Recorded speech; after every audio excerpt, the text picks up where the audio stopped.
با کلی آنهایی که پای تماشای بازی‌های چمپیونات فوتبالی تاجیکستان میان دسته‌های لیگ یکم هستند. شهر دور 11 را با فردوس خورسند پیگیری نماید. یادآور می‌شویم که سرپرست برنامه ما شرکت تنیسی است. خیر چی؟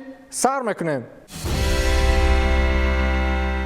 دور 11 چمپیونات تاجیکستان اوید با فوتبال میان دسته‌های لیگ یکم پیش از آن که آغاز شود از جانب فدراسیون فوتبال بهترین سرمربی و بهترین فوتبالباز ماه ایون معین گردید و صاحب جایزه هم شدند. این هم در حال است که دسته لیدر جدول مسابقه کوکتاش ناحیه رودکی به محبا ماه گذشته که از بهترین بازی‌های خود را نشان داد و آمار خود را چه در جدول مسابقه و چه در نشاندادهای انفرادی افزون نمود. از این خاطر جایزه بهترین سرمربی ما با طاهر مومینوف مربی دسته کوکتاش و جایزه بهترین فوتبالباز ما با بازیگر دسته مذکور عبدالفتاح اوزاقوف سپرده شد. علیدین توردیف باشد با فرضیه شرکت تنیسی جایزه بهترین سرمربی ما را به دست آورد که دسته دینامو در قطار کوکتاش حال حاضر بهترین موسم فوتبالی خود را پس سر میکند. همچنین در این دور یکی از بازی‌های قبلا با تأخیر افتاده میان برقچی و سرحدچی نیز برگزار گردید که دسته برقچی بعد شکست و رختای آخر نهایتاً در این رقابت با حساب 3-0 پیروزی به دست آورد. در جدول مسابقه باشد نسبت دورهای قبلی این نوبت یگان تغییرات جدی نیست. کوکتاش حال حاضر مرحله شکست نخوردنهای خود را ادامه می‌دهد و در دور 11 نیز این عنعنه را نشکست و حالا هم با یک خال زیاد از حاصلات فرخار یک زینه بالا می‌ایستد. طاهر مومینوف با این دسته عزم برگشت به لیگ عالی را دارد و اگر به نشاندادهای آماری دسته مذکور نظر نماییم پس می‌توانیم گفته که این دسته فاوریت اساسی چمپیونی در مسابقه لیگ یکم به حساب می رود. هولبوک حالا هم به خود نیامده است و مثل که این تیم در عرفه از دست دادن خانه چهارم است. برای سرای کمر تنها یک خال دیگر نمی رسد که موقع این دسته را به پورگی تنگ نماید. هنگامه دیگر دور 11 این بود که دسته ماهر علاقه به تارمار نمودن دسته های دیگر شروع کرده است و در جدول نیز موقعش استوار است. گمانم بعد انتقادهای زیاد اخیراً این دسته هم از خود درک داد و از روی نتیجه آخرین اگر بها بدیم پس گفتم میتوانند که با شکست دادن برچه آنها امکان دارند که دل خود دسته لیگ را شکست بدهند. از این دیده هنگامه پرسر و صداتر رخ داده است. دوستان عزیز، دسته وحدت بعد چندین وقت برای اولین بار با حساب کلان شکست نخورد و یک امتیاز هم به دست آورد که همکنون جمع امتیازهایشان به 2 عدد رسید. آنها زمان یک خال دیگر هم گرفته بودند ولی رقیب جدولیشان سرحدچی همدانی نیز در این دور یک امتیاز به دست آورد و حالا با 4 خال از وحدت بالا می‌ایستد. خلاص دور 11 به قول هم تو یک دور عادی نبود. آنجا بسیار رویدادها به میان آمدند. رقابت مرکزی دور مذکور این دیدار دسته‌های حاصلات فرخار و پنجشیر ناحیه جلال‌الدین بلخی بود که دیدار در خانه فرخاری‌ها برگزار شد. دسته حاصلات در چنین لحظه‌های حساس که حال هم امکان 90% لیدری جدول را بر عهده گرفتن هست به هیچ وجه امتیاز از دست دادنی نیست. آنها با یک خال کم از کوکتاش حال حاضر در زینه دوم جدول می‌ایستند. از این رو بازی حاصلات و پنجشیر تا حد به قول سخت شد که حتی کار تا جنگ و کشتارگیری رفت و داور میدان برای 2 نفر از جیبش کارد سرخ برآورد. انا در چنین بازی حساس گل زدن دشوار میافتد. میزبانان همین قدر از جانب مهمانان مورد فشار قرار گرفتند که دیگر امکانیت گلزنی پیدا کردن نمیتوانستند. از جانب فوتبالبازان هر دو دسته سازمان دادن فرصت‌های زیاد به میان می آمد ولی فرصت‌هایی که 100% به گل نزدیک باشد مشاهده نمیشد. از این رو تنها به یک نفر میسر شد که در این رقابت گل به ثمر رساند. این بازیگر کی است و در کجا بازی می‌نماید در سوژه آماده کرده همکارانمون ببینید.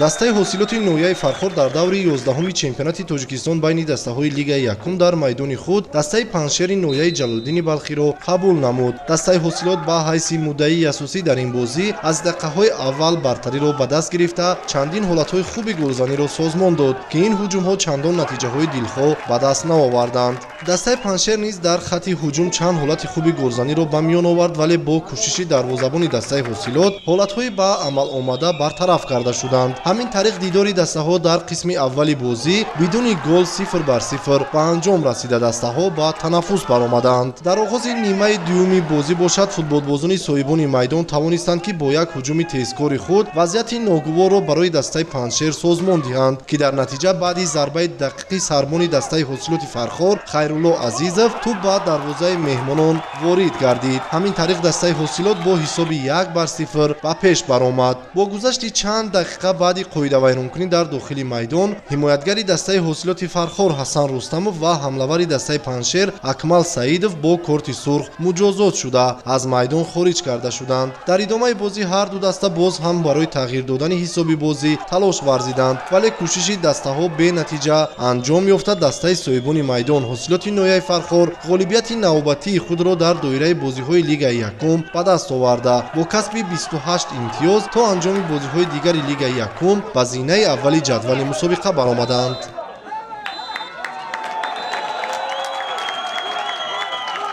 дар даври 11 бо дастаи ҳосилот яке аз пешқадамҳои Лигаи Якум бозӣ дар ноҳияи Фархор бозӣ баргузор кардем. бо ҳисоби 1-0 мағлуб шудем. чӣ гуфтаниям барои бозӣ? бачаҳо бозӣ хуб карданд, не ки аз ҳисоб розӣ нестем аз ҳисоби бачаҳо, барое ки қисми дуюм баъди гол дастаи ҳосилот ба қафо шиш. мо бисёр шансҳои голзанӣ доштем, ҳамлаҳои бисёр кардем, лекин бачаҳо истифода бурда натонистанд. дар хати ҳуҷум бачаҳо хеле суст бозӣ карданд, шансҳои бисёр буданд, истифода бурда натонистанд. хеле ки шумо шоҳид будем, имрӯз бозӣ тезитун гузашт. ҳарифам пурқувват буд, муқобилияти зиёд нишон дод, аммо мо як моменти ҳами бозира истифода бурда гол задем, бо ҳами 1-0 ба 3 очко соҳиб шудем. ин 3 очко муддат ҳамчун чи зар дар кор буд ки мо бояд имсол ният дорем ки ба Лигаи олӣ бароем. барои ҳамин мо кӯшиш карда истодем ки дар ягон ҷо ягон холро аз даст надиҳем. аммо мо ба ҳамаи мухлисон, ба ҳамаи доварон, бозингарони рақиб ва раҳмат мегӯем барои иштирокашон ва бачаҳои худмонро табрик мекунем.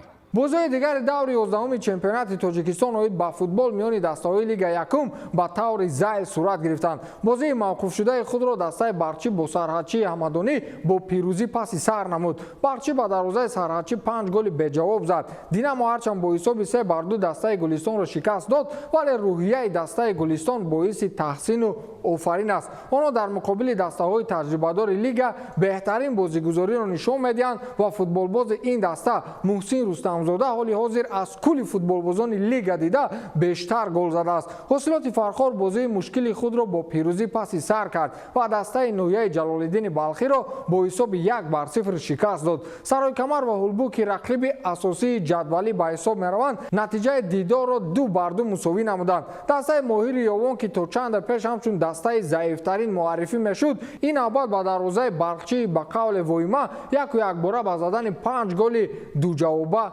даст ёфт. дастаҳои аз ҳама заифтарин Ваҳдати шаҳри Ваҳдат ва Сарҳадчии Ҳамадонӣ натиҷаи рақобатро мусовӣ 1-1 хотима бахшиданд ва Кӯктош бошад дар дидор бо Душанбе ба ягон мушкилӣ ба задани 3 голи беҷавоб даст ёфт.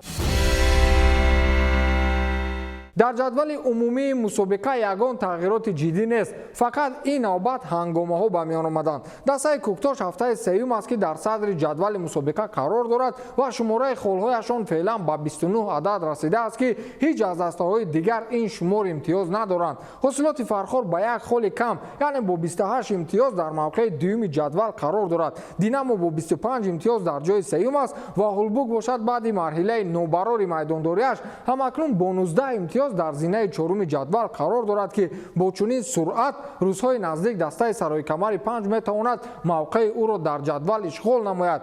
дастаи Саройкамар феълан бо 18 имтиёз баъди Ҳулбук дар мавқеи панҷуми ҷадвал меистад. Барчии шаҳри Ҳисор низ вазъи феълияш нигаронкунанда аст. баъди тағйироти ҷиддӣ дар курсии сармураббигӣ ки ба ҷои Зайниддин Раимов Раҳматулло Фузайлов омад, мисле ки ба ҷои пешрафт рӯ ба таназзул ниҳодааст. онҳо ҳозир ба 13 хол дар мавқеи панҷуми ҷадвал қарор доранд ва дастаи моҳир имкон дорад ки аз ин таназзули дастаи барчӣ истифода барад ва дар даври навбатӣ боз як зинаи дигар ба боло ҳаракат намояд. моҳир ҳозир бо як холи кам айниқтараш бо 12 имтиёз баъди барчӣ дар ҷои ҳафтум меистад. гулистон ҳам 12 имтиёз дорад, вале таносуби голҳо ин дастаро дар зинаи ҳаштум баъди моҳир бурдааст. дар ин баробар паншер ҳам 12 имтиёз дорад, вале бо шумораи зиёди голҳои ба дарвозаи худ сар дода ин даста феълан дар мавқеи нуҳуми ҷадвал маскан гирифтааст. душанбе 11 хол дорад ва сарҳадчӣ бошад то ин ҷониб ҳамагӣ 4 имтиёз ҷамъоварӣ кардааст. ваҳдат бо 2 имтиёз дар охирин хонаи ҷадвал меистад. бозиҳои даври оянда баъд аз як моҳ баргузор мешавад. дар даври 12-ум сараввал дастаҳои бақчӣ ва моҳир андари майдон мегарданд. рӯзи дуюм паншер дар хонаи худ дастаи ҳосилотро интизор мешавад ва ҳулбук дар ноҳияи восеъ дастаи саройкамарро қабул хоҳад кард. ду дастаи заифи чемпионат боз ҳам дар марҳилаи дуюми рақобатҳо бо ҳам рӯбарӯ мегарданд ва кӯктош ин навбат душанберо дар майдони худ торумор хоҳад кард. гулистон бошад дар хонаи худ динамои душанберо интизор аст. ягона тағйироте ки дар рӯйхати нишонзанҳои чемпионати Тоҷикистон оид ба футбол миёни дастаҳои Лигаи Якум дар даври 11-ум ба миён омад, ин шумораи голҳои футболбози дастаи Гулистон Муҳсин Рустамзода боз ба 3 тои дигар зиёд шудан аст. ин футболбоз ҳоли ҳозир бо 15 гол дар мавқеи аввали рӯйхати нишонзанҳои чемпионат қарор дорад ва футболбози дастаи Кӯктош Азизбек Султонов бошад ҳоли ҳозир бо 11 гол дар мавқеи дуюми рӯйхати мазкур қарор дорад. Масрур Ғафуров футболбози дастаи бақчӣ бошад то ин дам ба задани 11 гол даст ёфтааст ва ӯ ҳам дар мавқеи сеюми ҷадвал қарор дорад. футболбози дастаи Кӯктош Худоидод Узоқов ки то ин дам лидерии ин рӯйхатро бар уҳда дошт, ҳоли ҳозир шумораи голҳояш ҳоло ҳам аз 10 зиёд нашудааст ва дар мавқеи чоруми ҷадвал қарор дорад ва футболбозони дигар ҳамин тавр ба тартиб ҷойҳои худро дар ин рӯйхат ишғол карданд. ёдовар мешавем ки сарпарасти барномаи ФАТ ширкати теннисӣ аст. то ҳафтаи дигар хайр.